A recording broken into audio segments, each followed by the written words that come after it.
All right. Hello, everybody. Thank you guys for joining. If you're relatively new to classes to this 12:15 time slot, it might look a little confusing if you sign on early, and that's because we have something called open mic prospecting before this. So if you ever feel like challenging yourself a little bit and signing up to do some prospecting on live on Zoom, or if you ever want to tune in to somebody else live prospecting to kind of hear what they say and hone your details, you can. This virtual office that we have runs 24 hours. No, it doesn't, but it runs during the workday. So pretty much anytime you log on, there's going to be something going on. So just log in and then wait until that 12:15 time slot, which here we are. So this is part two of my how to write an offer class. And I really want to thank you guys for tuning in. My name is Tessa Hagwood. I'm down in the Central Coast area.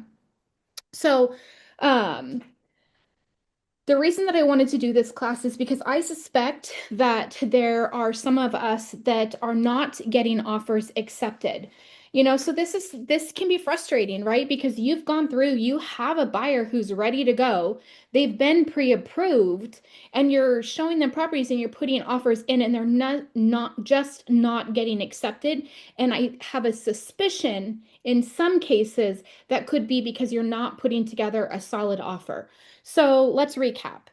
In part one, we talked about this. We talked about calling the listing agent, building rapport, asking them what else is important to the sellers.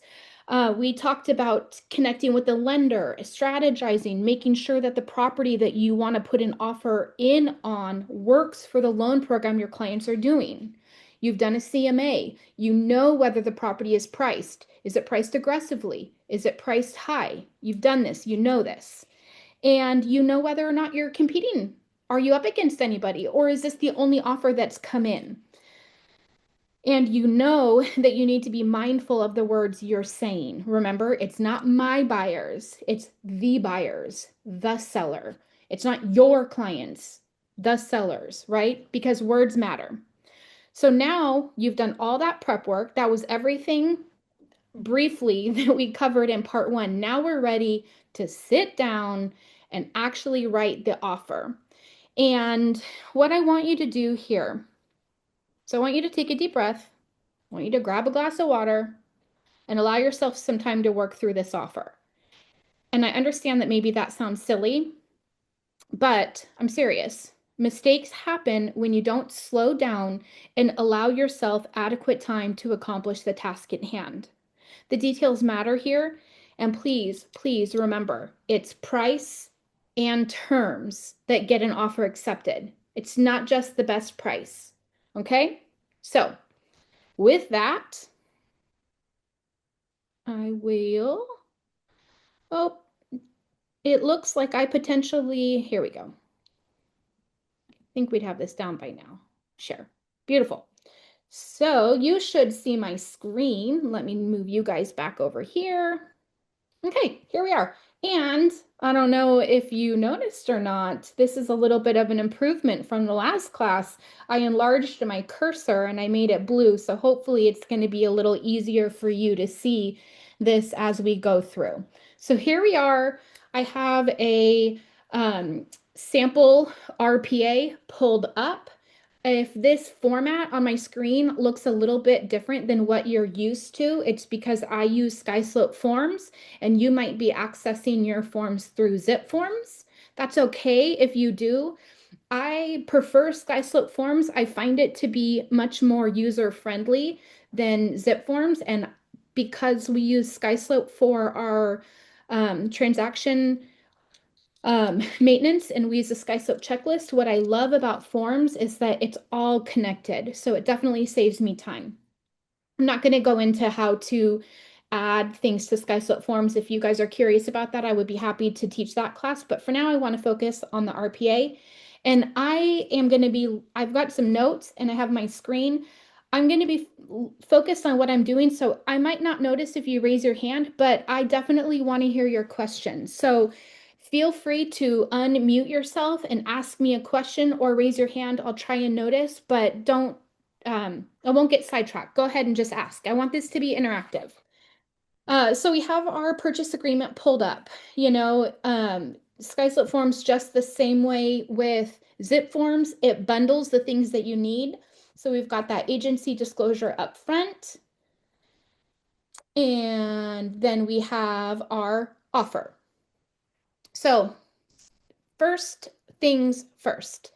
Date prepared, of course, is the day that you are sitting down to write this offer, this day that you are preparing the offer. That's not the date of acceptance. That's just the day that you're putting your offer together. We want to make sure that we put in the address, of course. I don't have it preloaded for my sample, but you'll want to make sure you put in the city and the zip code. And then don't forget the assessor's parcel number. We need to put in the seller's brokerage firm. Now, two things that I see that get missed often is that sometimes agents forget to put in the brokerage DRE number and the other agent's DRE number. These are very important, right? Our goal is to write an offer that does not need to be countered. And when you are submitting this offer, something that I talked about in part 1, this whole pre-offer and offer submission process is your opportunity to show the listing agent how it's going to be like working with you throughout this transaction, right? You're asking this person to essentially be your partner for the next 30 to 40, 60, even 90 days. They want to know how you're going to be to work with. And so I really, really encourage you, be mindful of that. Don't be difficult or challenging during this offer process. And make sure you pay attention to the details. So make sure that you include the DRE numbers. You need to put in the other this is the brokerage information here. I'm on section 2B, seller's brokerage firm, and then write the name of the agent here. And then these little boxes, they often get missed. So make sure that you check whether that brokerage is the seller's brokerage or if it's both, and make sure you check if that is just the seller's agent or if that's both. Those little boxes have to be checked. Please take the time to do it. You might notice I have some things pre-filled on here. That's because I have some templates set up and I have some frequently used information already preset. That's one of the things that SkySlip Forms allows you to do. Maybe Zip Forms does too, but that does save a little time. So I have that in there. All right. And you do have this little box here on 2C that says more than one brokerage represents the buyer or seller. I've seen this come up kind of recently in our MLS. Well, there'll be co-agents that are from different brokerages. So make sure you check that box if you need to. And now here we come down to terms of purchase and allocation of costs. So number 1 is the purchase price. Please note, sometimes these little boxes can be hard to see, but if your offer is all cash, please take the time to check the all cash offer. And then we have the close of escrow. You see that we have blank days after acceptance or on blank date. So the times that I would see people using a date is if there's a very specific date that somebody needs to close on. If not, typically we use the days after acceptance. So it's fairly standard to see this at 30 days. But remember when I asked you to talk to the listing agent and find out what else is important to the seller?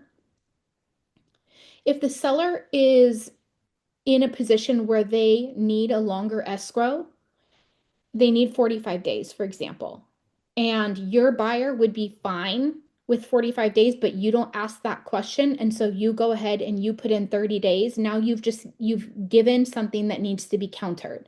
Whereas if you ask that up front, you know. And then we talked about price and terms. So Something that you can do to be just a little bit creative is you can change this, you can shorten the 30 days. So I will sometimes go to 21 days or 25 days. Of course, I've checked in with the lender and I've verified that that's okay, that they can do that, right? I don't want to put something like that. I want to be kind. I want to have a partnership with my lenders. I don't want to put them under the gun because if I shorten that, that's who I'm affecting. But that is an option that you can do. It's a little thing, if you think about doing 25 days, that doesn't make a significant difference, but if the seller is looking for a standard close, they might, that's one little thing that you can do to kind of elevate your offer above the others. Then we have the expiration. So 3 calendar days after all buyer signatures or blank date. I typically, this is going to depend on your marketplace. So I typically will leave this at the 3 days. However, I've been in situations before where um, I write a very aggressive offer and maybe I write it on Thursday. And I might put that I want to hear this back by Friday at 5 because maybe I don't want to allow it to go through the weekend and have showings happen over the weekend. Maybe I want to kind of push a response. You're going to know your market better. In my marketplace, it is often that really doesn't get respected. So just be mindful of that. Likewise, if I know that the agent tells me that they're not going to review offers until a certain date, and that date is past the 3 day expiration of the offer, I will just extend my offer acceptance period. So if I know that if it's going to be 4 days until the day that they tell me that they're going to respond, I might make this offer expire 5 days from now, right? Because I know it's going to take time and I don't want them to have to give me a counter offer extending out the expiration period. And then we put in the deposit is next. I don't know who is on screen, so I don't know how much experience you have or you don't.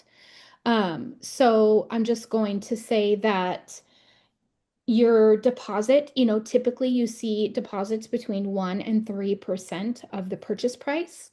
A larger deposit always looks a little nicer to the seller. They like to see that. That gives them a little more security and confidence in your buyer's financial abilities. So if my buyer is putting down a if my buyer has a large down payment that they're putting, I might encourage them to use their deposit on the higher side. And if they feel uncomfortable about that, I always remind them, the California purchase contract is really written in favor of the buyers. I feel like the buyers have a little more protections and leniencies in this contract than the seller does. And I remind them that in California, our contingencies remain in place until we remove them with a contingency removal form. They do not drop off. So I'm very confident in my abilities as an agent to protect that deposit. That's why it's okay with me to encourage them to do a higher one if they're able to. All right. And then this D2 increased deposit, you probably won't, and I don't see this a lot in my marketplace, but then we do have the loan amount. So please make sure that is the amount that is being financed. So if it's a $600,000 house and they're putting $200,000 down, this should be 400,000. And if you're not a math person like me, that's fine. These fields here where you can see that they're kind of like blue with slash marks. Those will auto-populate for you. You don't have to try to calculate it yourself. But you do want to make sure over here, this box about financing the types of loans, please make sure you complete that properly. The default boilerplate is conventional. If your client is not doing a conventional loan, you need to be upfront about that in this section. Um, I don't typically see this point being here, this interest rates. I don't typically see that in my marketplace, but again, I'm on the Central Coast of California. Maybe that is something that's used in your marketplace. It's important that you know that, right? We are a large company that spans many parts of the state, and so things are going to be different in different areas. So you should have all that completed. These things are going to autofill for you. And we're going to go ahead and move on to the next page. So one of the things when they redid this version of the RPA, they separated out the seller's payment, the compensation, and the credits. So you can, because before it was a little confusing. If you were asking for a credit, is that for compensation? Is that for closing costs? What is that for? So now we have that separate. But do pay attention to that tiny little box there. Don't just write in, if you're asking for a credit, don't just write in the amount of the credit. You also need to check that box. And then you'll notice on mine, I have my template set up. I have the seller's payment to compensate buyer's broker. I have that automatically checked on my template because I don't want to forget it. Because I think that it we really want to eliminate gray area. We want to eliminate questions. And if I forgot to check the box, but then I put in the percentage and then it was agreed upon, but then things went hairy and now the seller comes back and says, well, I don't want to pay it because the box didn't get checked. Now there's a whole argument, a whole gray area that's been opened up. Let's just avoid it from the beginning and make sure that we pay attention to the details. Now we have verification of an all cash offer, verification of down payment, and verification of loan application. And you'll see that the boilerplate is that all of these that apply are to be attached to the offer. So I want you to pay attention here. I recommend, as I talked about in part one, that you do submit all of these with your offer. I recommend that you put together a beautiful offer package, right? I want you to submit your offer in an email. I want you to summarize all the key points of your offer. I want you to be complimentary to the listing agent, and I want you to have your RPA, your proof of funds, and your pre-approval letter all attached to that. I never want you sending the offer automatically after your clients have signed it and then following up with a second email where now you have to make a busy listing agent piece through their emails to put all your stuff together. We are making their job easier. That is what we want to do. So if you are going to attach all those to the offer package like recommended, this is beautiful. But if you can't do that for some reason, please be aware that you have to go in here and change this. You need to check the box if you're not going to attach it to the offer so that they understand that you didn't just forget something. And then we have over here the pre-qualification, pre-approval, or the fully underwritten pre-approval. I would hope that nobody is submitting an offer when it's only a pre-qualification. I would hope that you would only be submitting offers that are either pre-approved or that are fully underwritten. If you have questions about what a pre-qualification is or a pre-approval is, please connect with your favorite lender and ask them. Monica, do you have a question? I do. Go up a little. You missed the G2. G2, additional seller credit terms. Correct. So if you needed to fill that out, if you needed to clarify something, so this G1 is the seller credit for closing cost. So if you were if you were asking for a credit for something that was anything other than closing cost, you would put what that is in here, what the terms of that credit are. Does that make Okay, sense? it does. Thank you. No problem. Next we get into this section about time frames. Let me just check my notes to make sure I'm not missing anything.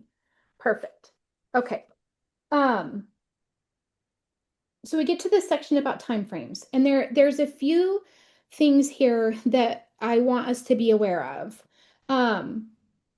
It's price and terms. you're probably going to get tired of hearing me say that, but there's little things that we can do here to set our offer apart, right? We're trying to do whatever we want to stack all the odds in favor of our client. So if the seller has provided to you a home inspection and a pest inspection, do you really need 17 days for physical investigations? I don't know. You know your clients better than I do, but it's worth having a conversation. Hey, they gave us these inspection reports. Maybe even if maybe the client's not gonna order their own. Maybe they're going to accept the ones that the seller had. Maybe the seller used your favorite home inspector, and so you have confidence in that report and you're fine with it. Well, let's shorten up that time frame then, right?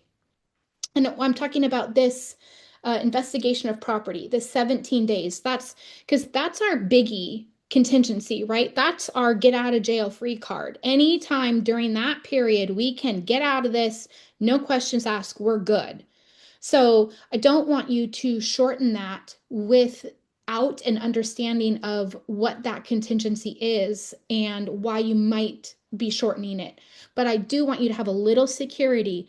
I am always in an escrow, I am always working to keep my timelines and respect the timelines, but I do know I can manipulate my timelines just a little bit if I need to. I can be a little sneaky if I need to, but I'm going to try to respect it. But I'm going to remind my clients, let's go ahead and shorten this to 10 days, maybe even 7 days. I know that your contingency is going to remain in place until we remove it. It's not going to just drop off. So you have a little bit of confidence in that. Same thing with the loan contingency. If you submitted an offer that was fully written and underwritten, if your client's already gone through what is that, a DU approval, and all they have to do now is verify the property, then maybe I don't need a full 17 days, right? Maybe I only need 15 days. Maybe I only need 10 days. I'm going to talk to the lender and find out, but that's something that I can affect. Likewise, this insurance contingency, I don't know about where you live, but where I live, we have a lot of properties that are in high and very high fire severity zones. We have a lot of properties that are surrounded by trees, which means we have a lot of properties that end up going with the California Fair Plan. I might know right off the top of my head that I am going to have a hard time getting an insurance quote within 17 days. So I might go ahead and increase that actually, just to buy myself a little extra time, right? I want to be mindful of what my market is, what the conditions of the property are, so that I know how to best help my client, but also help their offer get accepted. Review of seller documents, preliminary title report, common interest. I I don't typically change these things because these are dependent on other people. And I always know that if I'm writing an aggressive offer and maybe I've shortened up my investigation period, I know that if these things get delivered to me late, I know that I have extra time, and that's one way to buy myself a little time. So I typically will leave those there, but I will just be aware. If you're trying to really, if your client is really trying to be aggressive, go ahead and shorten them all up. That's up to you. If you are removing a contingency with your offer, I would please check the box and make sure that you include that contingency removal form. Let's make it nice and clean. One note, I never submit an offer where I completely remove physical investigations. I have submitted an offer where my physical investigation is maybe 3 days. I've submitted offers where I tell them that it's as is and that we're not going to be asking for repairs, but I never submit it with fully removing that contingency. I'm just not comfortable. I even did that through COVID. I need to my clients to have an out, even if it's a short out for whatever reason. Again, I'm really conscious of protecting that deposit. Remember, we have a fiduciary duty to our clients, so it's our job to protect and make sure that we're being mindful of these things. Okay. Moving on. This time of possession, this is something, again, when we asked the listing agent if anything else was important to the clients, they might have told us, oh, yeah, no, the offer's good. My clients are moving out of state and everything's going to be fine, just a typical offer. But I might have heard, oh, they're moving out of state. They might benefit from a few days post possession, post closing possession. So I might change this and I might say, you know what, I'm going to give them 3 days to stay in that property. One little caveat. I realize all of these things I'm saying you can do this, you can do that. You're having a conversation with your clients about every single one of these decisions. That's why I recommended the first time that you write an offer with somebody, you do it in person. And if not, and you're doing it over the phone, I always recommend that you have a copy of the RPA pulled up. Have a great weekend, love. Thank you. All right, Christy, we will have a great weekend. Thank you. I'm I sorry. I recommend that you have a copy of the RPA pulled up in front of you when you're discussing it with your client because all of these things need to be your client's decision. You're not the one who is making these decisions for your client. You are giving them their options and they are deciding, right? So I just want to make sure when I'm saying, oh, you could go ahead and do this, you could shorten that time frame. Of course, that's always after a conversation with your clients. But check that time of possession. If you need to, if there's a tenant, you need to make sure that you're including that TOPA form. So again, here we have some more timelines. And again, these I typically don't I typically don't mess around with these. I tend to leave them at the boilerplate, but one is if you did ask that the seller install smoke alarms and CO2 detectors. If you shortened up your appraisal time period, then you probably want to shorten this up because you want to make sure that those things are in and done before the appraiser gets there. You don't want to have be negotiating over, well, I had to do a reinspect because the smoke alarm wasn't there and the buyers don't want to pay for the reinspect fee because it was the seller's responsibility to install the smoke alarm. It's shocking the things that people argue over in an offer. So again, this is why I'm recommending that you really take your time and go through it slowly and make sure that you're connecting all the dots. Okay, items included and excluded. These blue ones that are checked, those are checked because that's how I've set it up on my RPA template. Um, I think on the standard RPA, bathroom mirrors is the only thing that is automatically checked. So pay attention to that. And then the other thing here, additional items included, excluded.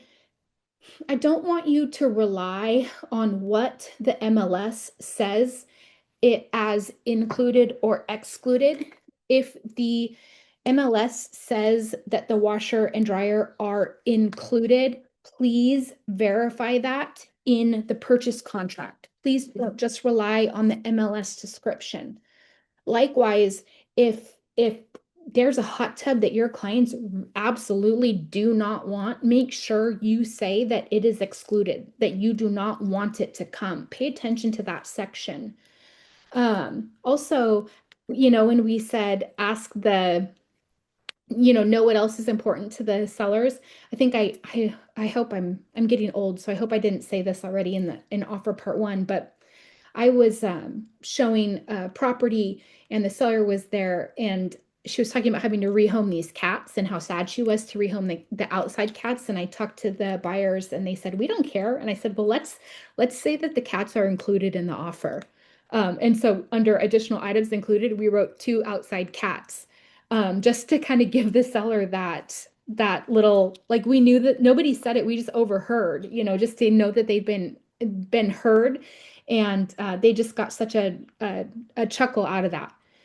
Anyways, later on, my client ended up posting on social media. She said, make sure she posted a picture of her daughter playing with the cats. And she's like, hey, if you ever have this opportunity, make sure. So it ended up to be a really cool thing. Anyways, all right. NHD report. So I have my template set up to already say property ID max. That's one of our preferred NHD providers. The other one is my NHD. So I have my template set up like this. However, if the listing agent provided me with an NHD report prior to writing an offer and it was for a different company, I change my entry and I write the company that provided the NHD report. Because if I wrote in my NHD and then they gave me a disclosure source, I don't want that to have to be countered.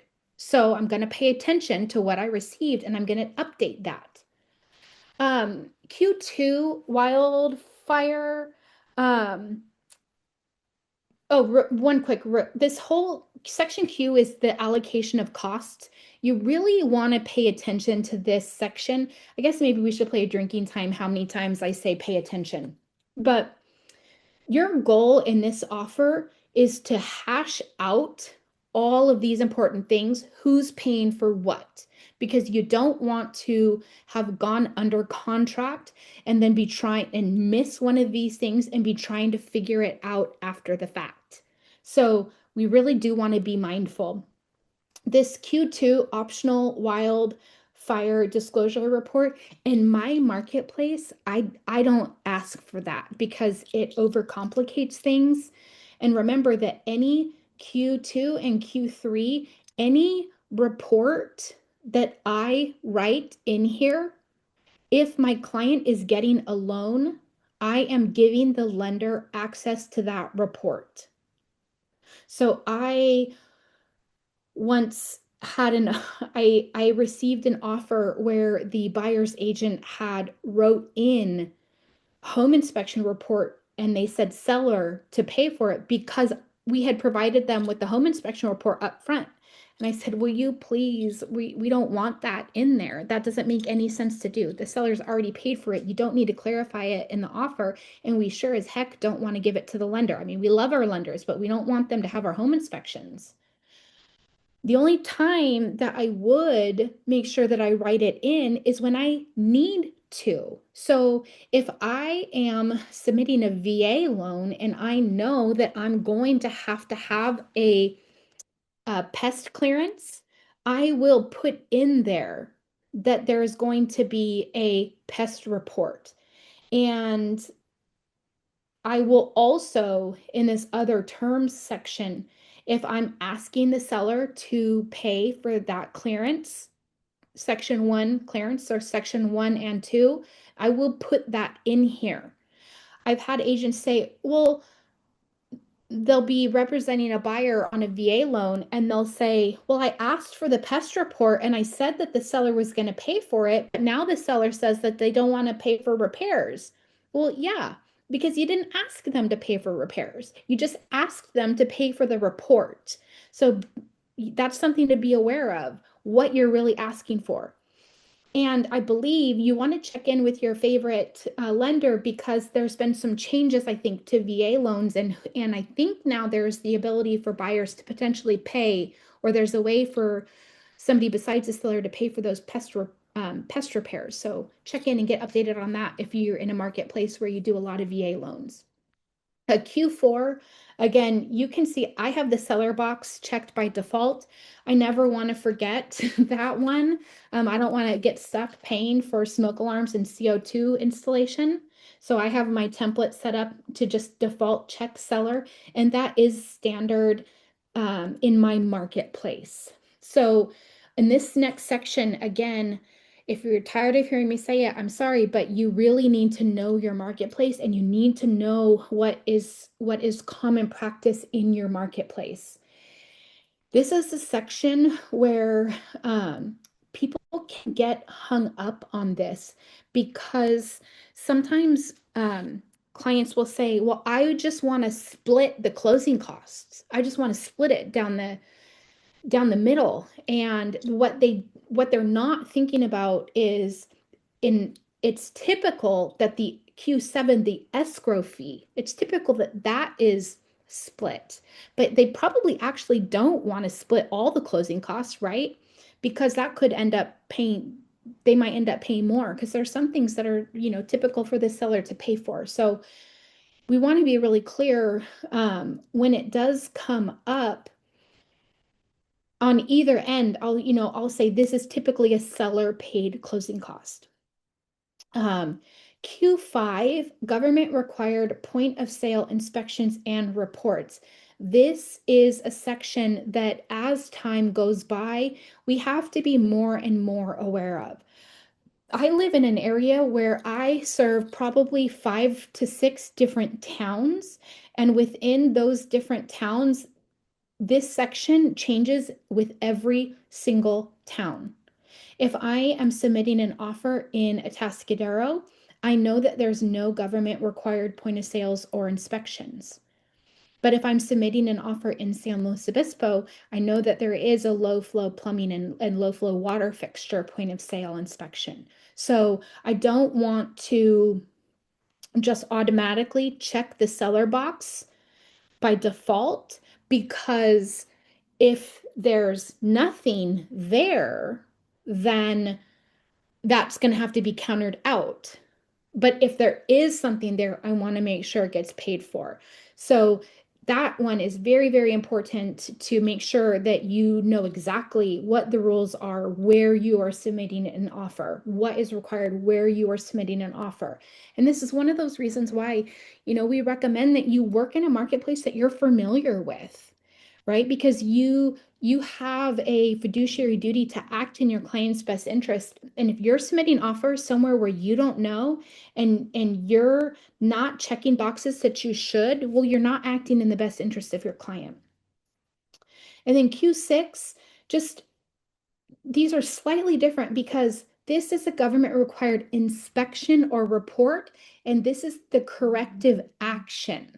So if you checked that the seller needed to do the report, but you didn't check that they needed to do the action, well, now we have to negotiate who's going to pay for the action. Victor, go ahead. Hey there, Tessa. Good afternoon. I just have a question. Uh, what happens if this form is submitted incorrectly with, like, let's say, a lot of mistakes? It does get kicked back to you, or is there someone that overwrites those mistakes? What's Yeah, the so you can generate this document in your SkySlope forms or in your zip forms. And as your managers and your directors, your advisors, our compliance person, we don't have access to your SkySlope forms or your zip forms. So we're not going to know if you make a bunch of mistakes unless you tell us. So for example, for the agents in my marketplace, the agents that I serve on the Central Coast, I tell them I am more than happy to review this anytime you send it. So and when I have a brand new agent, I tell them I want to review your forms before you send them for signatures. Now, I can't offer that service to all the agents within our company because that's not good. But if you are, because Victor, I know you're newer to our company, if you're going through and kind of putting together your first few offers, I would recommend that you ask your director or advisor to review it before you submit it. Okay, great. So, I mean, I do plan on being part of a mentorship program. So, Yeah, yes. So your yeah, that mentor, would be yes. somewhat. Yeah, if Yeah, you have a yeah, yeah. mentor, absolutely. Yeah. Right. Uh, Yeah, yeah. Of course. Thank you. awesome. Yeah. Yep. Renee, did you have a question? I do, Tessa. Regarding the Q5 and Q6, Mm-hmm. I have been doing this for a long time. So I had heard from our local attorney for the association, and he basically said on these government point of sales, the actions, Mm-hmm. who's going to pay what, to put a cap on it. Mm. In other words, if I'm going to counter them back, let's say they put this on the seller, okay, well, that's okay, but not to exceed a certain amount. Yeah, if you were the listing agent, I would say absolutely put a cap on it. If you were the buyer's agent, I would say put no cap on it because you, Exactly. yes, yeah. Okay. But that's great. I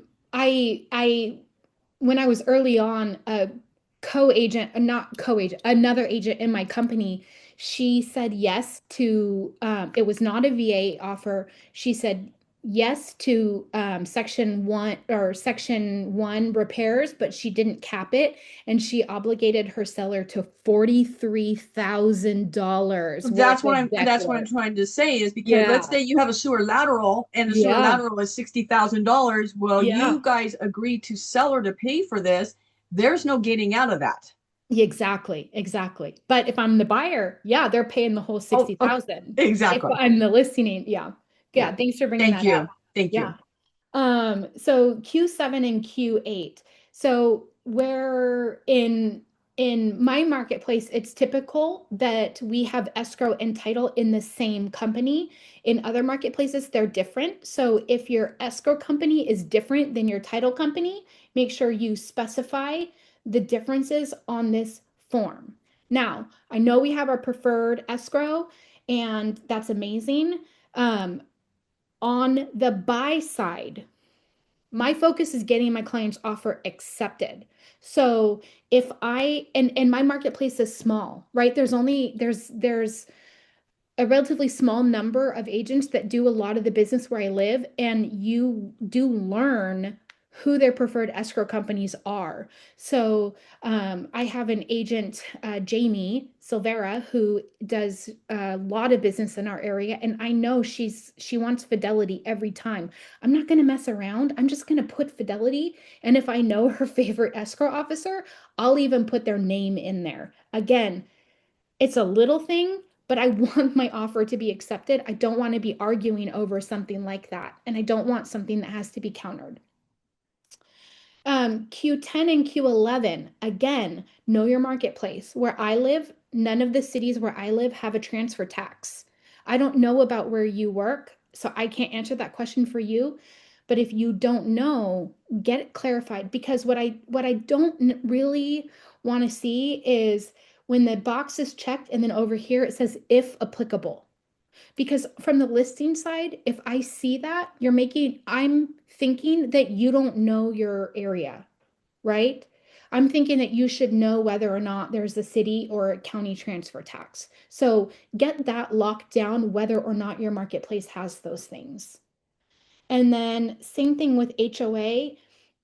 When I said that I want you to take the time, these are little things that we can forget. So if there is an HOA on a property, there's a whole HOA package that has to be prepared. And depending on the HOA, that can be very expensive.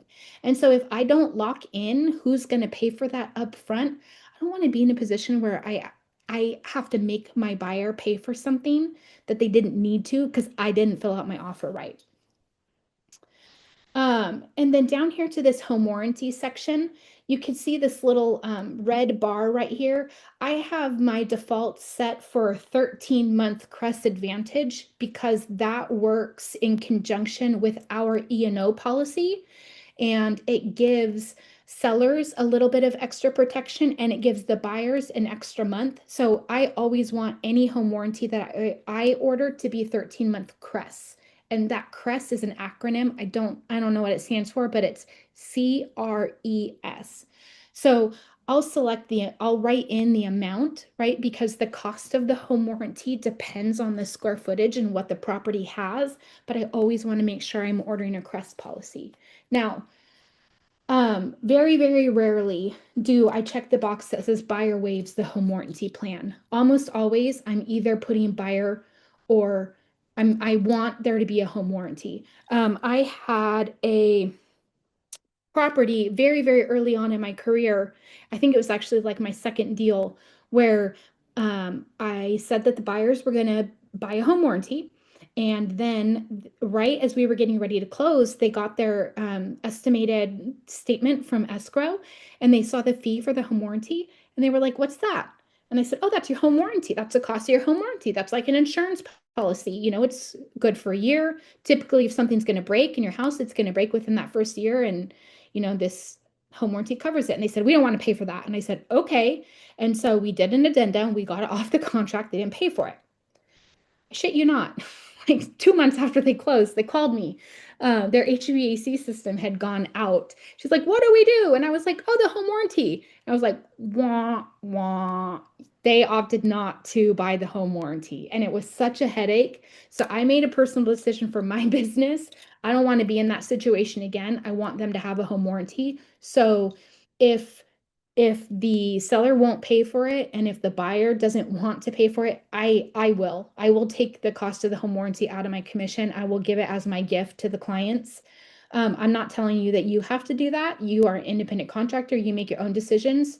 But I just too many times I've seen it happen where something, I mean, I literally just closed on a property last week and the water heater went out as they're moving in. So I just have seen it happen. It's like Murphy's Law. But I'm trying,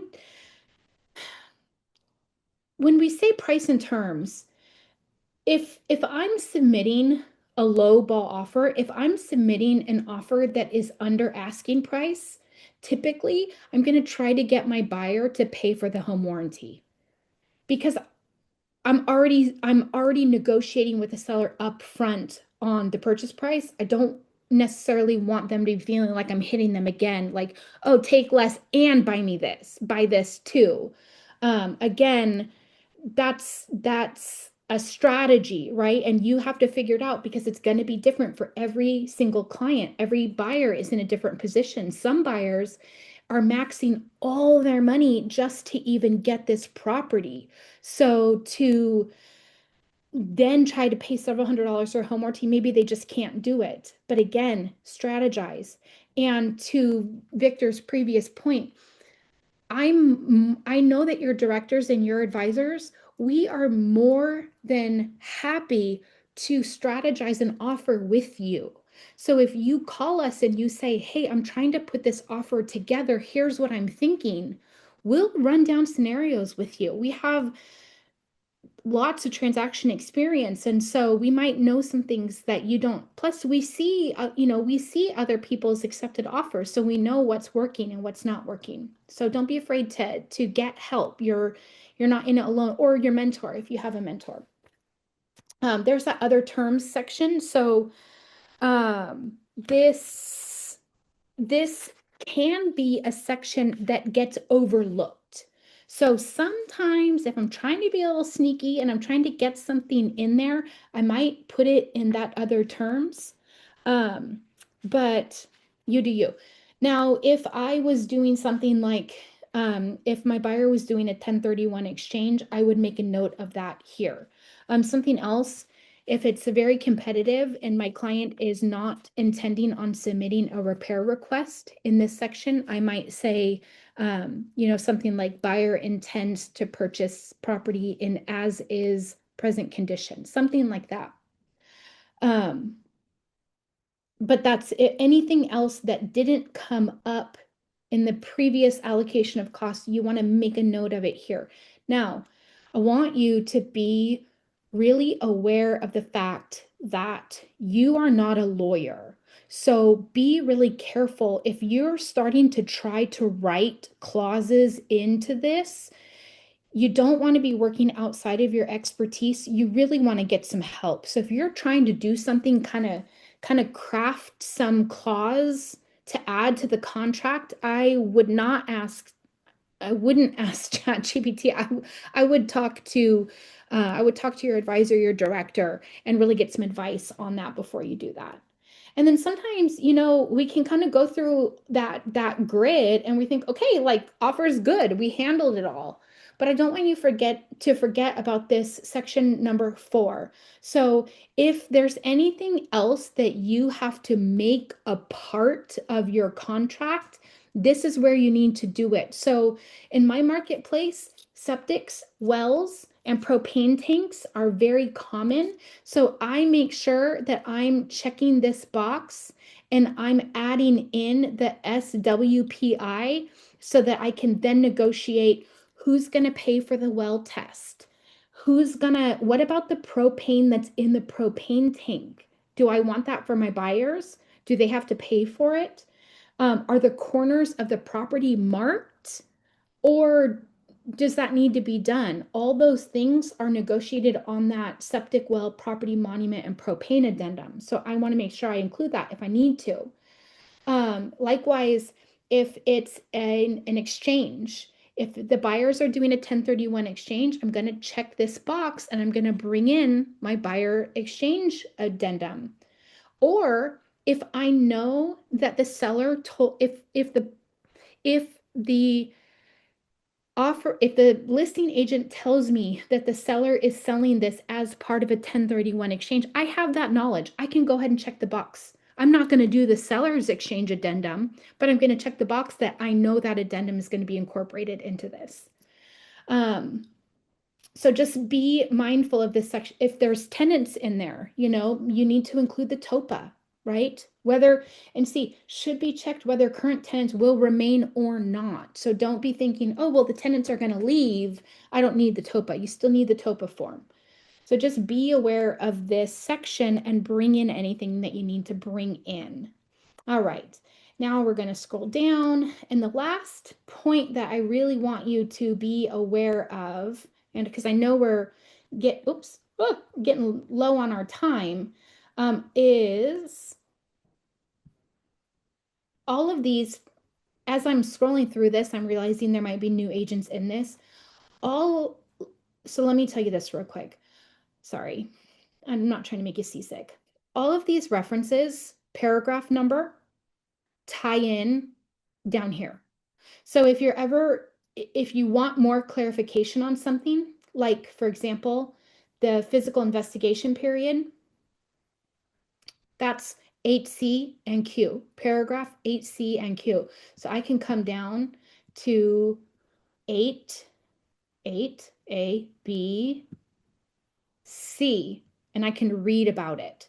So if you have never written an offer before, I would encourage you to learn how to cross-reference the things in the grid versus the paragraphs on the form. But I'm going to go ahead and scroll down to this is like one of my favorite new sections, and I feel like it's not as new anymore, so people are getting better about it.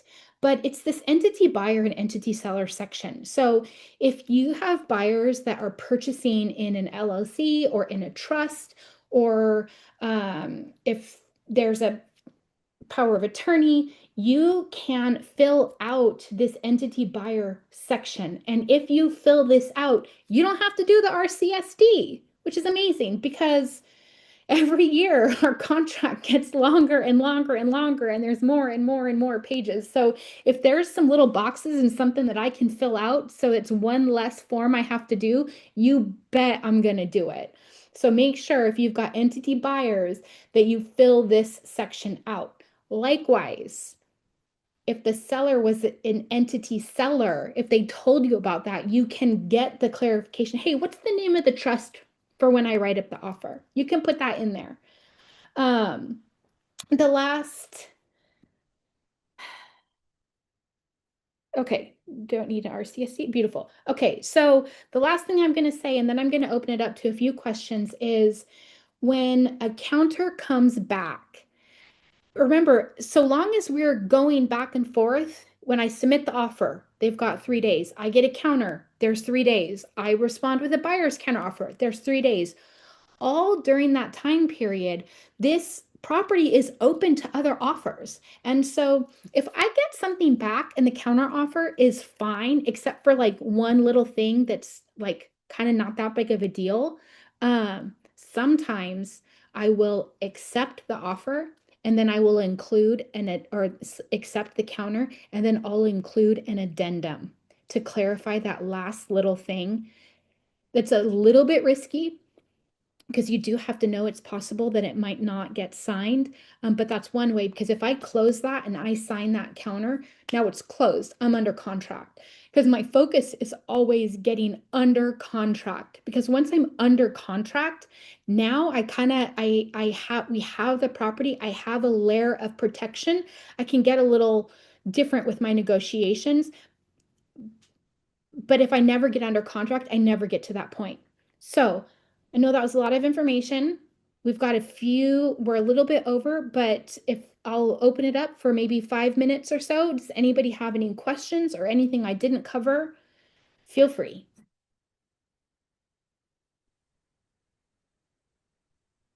I have some questions. Sure. Go to the middle section where we were discussing the I think it's page isn't it 5 or 6? Do you want that grid, that allocation of cost, or the time periods? The costs. Okay, let me get up there. Here we go. Allocation of costs. Right there.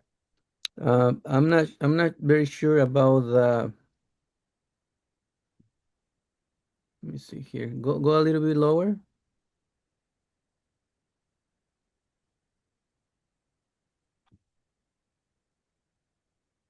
Yeah, the one of them is gonna be the private transfer fees. Private transfer fees. So Yes. I've been in the business about 9 years and I've done over 100 transactions and I have never seen a transaction where there was private transfer fees. Now, Mm. that doesn't mean that there is not, because obviously there are plenty of private transfer fees because they made a section on the RPA. But I don't know what that would be. So you will want to, I think that it's very rare. I'm assuming based on my marketplace and my experience that it's rare that that would be done, but I would imagine that would be like, um, I don't know. I might have to get back to, I'm going to make a note of your name, Merari. And if you want to put your email in the chat, I will follow up and I will see if I can figure out what that would be. Okay. And the other one, really quick, is about the Q11. Mm-hmm. Q11, I have a property that right now it's in escrow, and the seller is telling me that he's he's trying to get away from paying the taxes. Uh, um, so we're supposed to close in February. So he already paid from I think from November all the way to April. So he's asking me who's gonna pay the next quarter.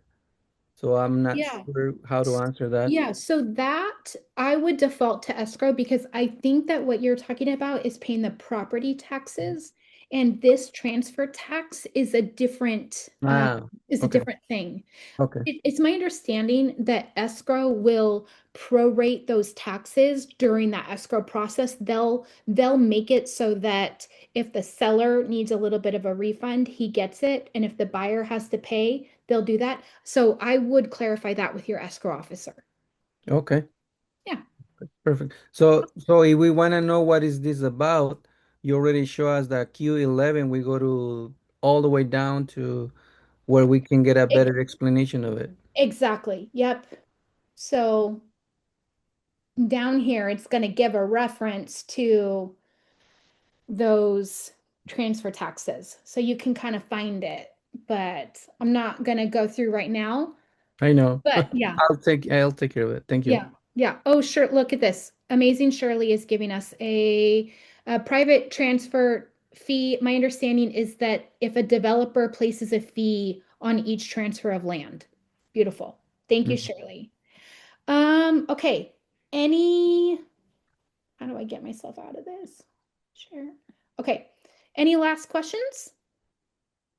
Zoom user, looks like your hand's up. Question for the city and county transfer tax. What's the easiest and fastest way to get that information if a property is in that city or county? I would look at your city or county website. You would be amazing how much information is on your city websites. And so I usually like for the county, I'll go to San Luis Obispo County Planning and Building Department or the city Planning and Building Department. Okay, so here is what I'm going to offer to you. People rarely take me up on this, but if you want to practice, write an offer. write up an offer and email it to me. I'm putting my email in the chat right now. I am more than happy. I know I can't, I apparently can't talk and type. Century21masters.com. Tessa at Century, CNTU. Okay. Tessa at, I might have spelled Century. Century21masters.com. I can't review all of your offers before you submit them, but if you want to send me a practice offer, you write it all up, you do it, and then email it to me, and I will mark it up for you, and I'll tell you, this is good, this wasn't. Thank you, Victor, thanks for, apparently I'm dyslexic today. But I'll be happy to do that for you. And then you can kind of have a template ready to go. So I am more than happy. If you have any other questions, you also have my email. Feel free to reach out. But I know I've taken 15 minutes over of your time. So again, I really want to thank you all for tuning in, and happy offer writing. This is excellent. Absolutely. All right. Bye, guys.